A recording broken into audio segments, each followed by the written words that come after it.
চট্টগ্রাম নগরী পানির উপর ভাসছে না।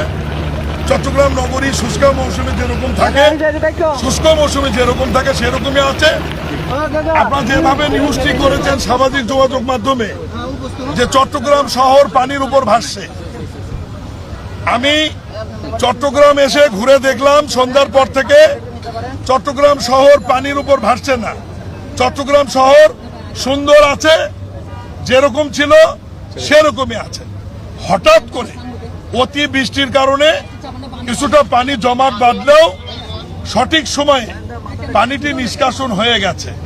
আর এই জায়গাটি প্রবর্তনা না কি বলে এটা, প্রবর্তনার এখানে, প্রবর্তকের মোড়ের এখানে 60 কিলোমিটার আয়তনের একটি সিটি কর্পোরেশন।